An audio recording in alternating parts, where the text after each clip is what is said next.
Hello, and welcome to Induce with Care, where we dive into all things related to labor, birth, and induction. I'm your host, Nikki, and today we're discussing a topic that can bring up a lot of questions and concerns, and that is medical reasons for an early labor induction. We'll explore when and why early labor induction might be necessary and what you can expect if you're facing an early induction. Before we dive into the specific medical reasons, let's first define what we mean by an early labor induction. For the sake of this discussion, when we say early, we mean between 37 and 39 weeks. Typically, labor induction is only recommended early when continuing the pregnancy poses a greater risk to either the mom or the baby. Inducing labor is a medical process that uses medications or techniques to stimulate contractions and initiate labor. Early labor induction happens before the body is naturally ready to go into labor. It's important to note that it's only recommended when it's in the absolute best interest of both the mom and the baby's health. Keep in mind that every pregnancy is different, and your healthcare provider's recommendation for early induction will be based on your individual circumstances. This is not the time to Google. Let's talk about why early induction might be necessary. Pregnancy is a delicate balance, and sometimes conditions arise where continuing the pregnancy could lead to complications. In these cases, the healthcare team might decide that delivering the baby early is the safest option for the mom and the baby. So there are several reasons for early induction, and they can vary depending on the mom's health, the baby's condition, or how the pregnancy is progressing. Some of the most common reasons include gestational hypertension. I touched on this in the last video. High blood pressure during pregnancy is a very serious condition that can endanger both the mom and the baby. So preeclampsia, which involves high blood pressure but also signs of damage to the organs like the liver and the kidneys, can lead to complications like seizures or stroke if left unattended. In these cases, inducing labor early can help prevent the condition from worsening. Gestational diabetes. Now, if a mom develops gestational diabetes or has uncontrolled pre-existing diabetes type 2, it means that her body isn't regulating blood sugar levels effectively during the pregnancy. This can lead to complications like the baby growing too large, which can increase the risk of birth injuries or the need for a cesarean section.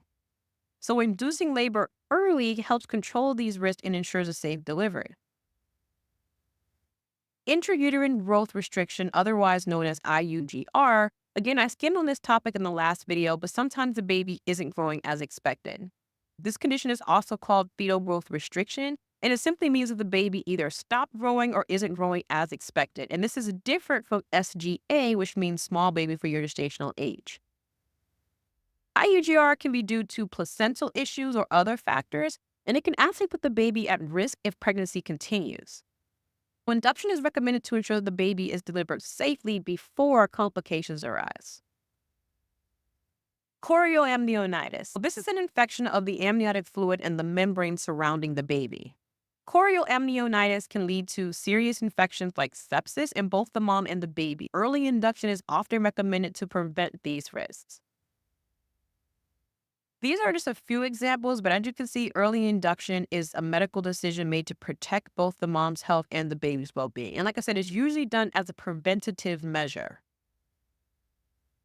Now let's dive deeper into maternal health conditions that may require early induction. Pregnancy can sometimes exacerbate existing medical conditions or lead to new ones. Chronic hypertension, this is different from gestational hypertension because it refers to high blood pressure that was present before the pregnancy.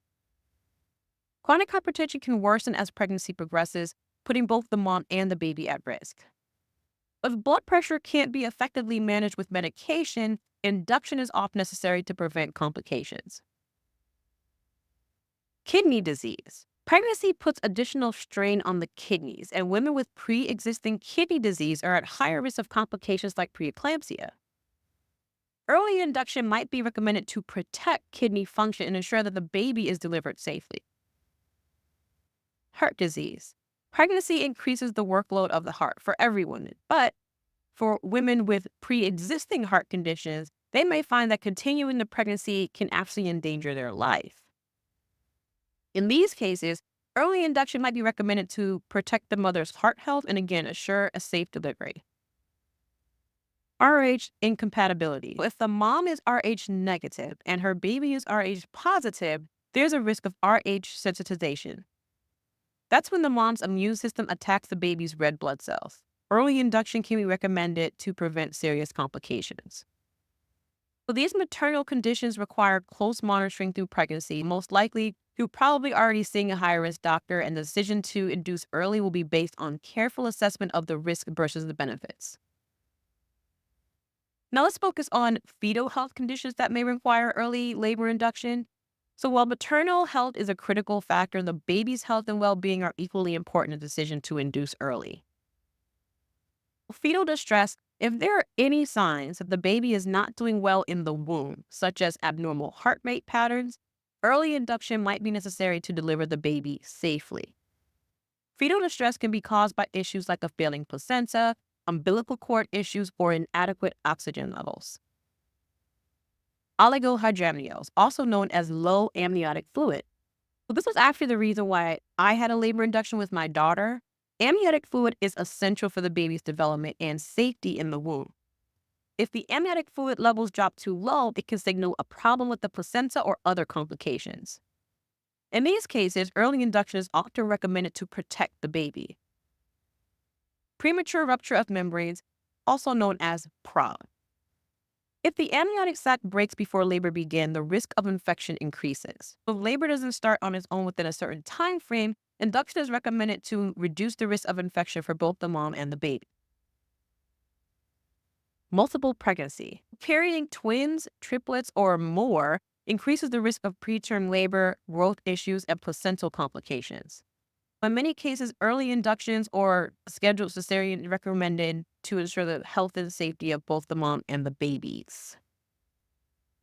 Congenital conditions. Some babies are diagnosed with certain conditions before birth that may require early delivery for treatment and management. In these cases, the healthcare team might recommend an early induction to give the baby the best chance for receiving necessary health care. Each of these situations highlights the importance of individualized care during pregnancy and also the importance of getting early prenatal care. So your healthcare team will closely monitor your baby's well-being and make recommendations based on what's best for both mom and the baby. What can you expect if you're facing an early labor induction? The process of induction doesn't change much whether it's full term or early term. Your healthcare team will take extra precautions to ensure both you and the baby are safe throughout the entire process. Again, first you'll check into the hospital where your baby's heart rate and contractions will be monitored. Your healthcare provider will assess your cervix to determine whether or not it's ready for labor, and based on that, they'll determine which methods to use, whether it's Pitocin, a balloon, or a cervical ripening agent like Cervidil or misoprostol. And again, induction can take time, especially if you're being induced before your body is naturally ready for labor. Be prepared for a process that can take several hours or even a day or 2 or 3 or more, depending on how your body responds. Your doula can provide emotional and physical support during this time, helping you to manage the intensity of labor and expected delays. To wrap things up, early labor induction is a carefully considered decision made to protect both the health of the mom and the baby. So whether it's due to a maternal health concern like preeclampsia or fetal issues like growth restriction or low amniotic fluid, the goal is always the same: healthy mom, healthy baby. If you're facing an early induction, it's important to feel informed and empowered about your options. Talk to your healthcare provider, ask questions, and make sure you understand the reasoning behind their recommendation. And remember, you don't have to go through it alone. Your healthcare team and your doula and your support system are here to guide you every step of the way.